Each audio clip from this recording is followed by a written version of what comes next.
You could see why someone would call this a pike. Not because of the color of it, but just because of the size. So this is a pickerel, not a pike. Pike have lighter coloration and spots. Pickerel have more of this chain pattern that you can see right here. Kind of looks like the dark spots make out the pattern of a chain. Yeah, it does not feel too big.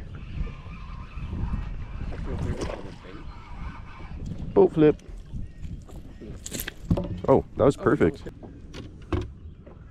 It's got like nice, like it's got some fat to it. You can tell this guy's been eating.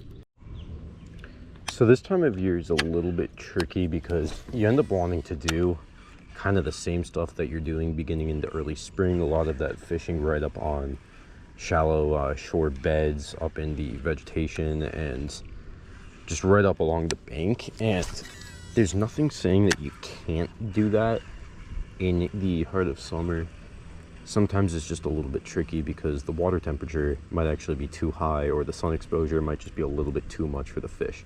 And this completely changes the fish's feeding habits, where they this completely changes where they shelter. This completely changes their behavior overall. So this is not one of those lakes where you should go to and expect to catch 10, 15 fish, but it's one of those lakes that you should expect to go to and expect to catch a nice 3-pounder.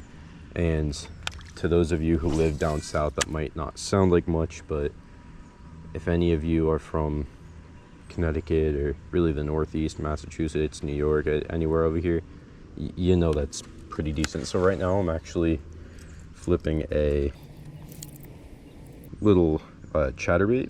So I always like to start in the shallows, and I often throw a chatterbait right over the shallow vegetation. So right now I'm going over a bunch of vegetation, a bunch of weeds, a bunch of grass. So I'm going to throw the chatterbait kind of right along the top of it, kind of right through it, and we'll see if anything bites. If not, I'll probably end up moving a little bit deeper, because in the summertime that's where a lot of those fish end up. But if they are along the bank, oftentimes they're sheltering under large structures like trees or underwater logs or even rock piles. So over here I just cast it into a nice shaded area, but we'll see if anything's over there.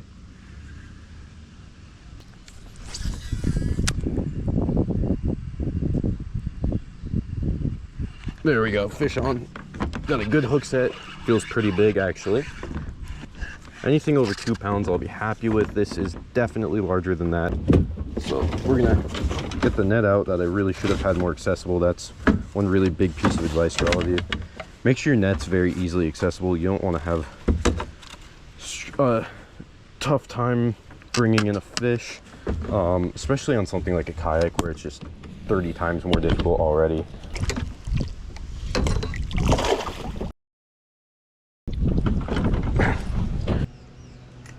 Zeroed out.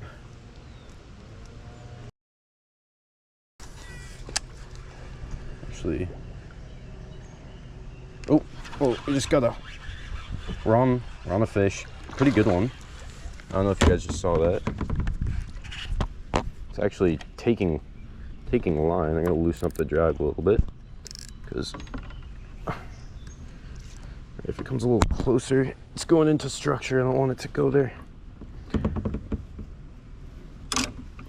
Actually very, very similar size to the last one.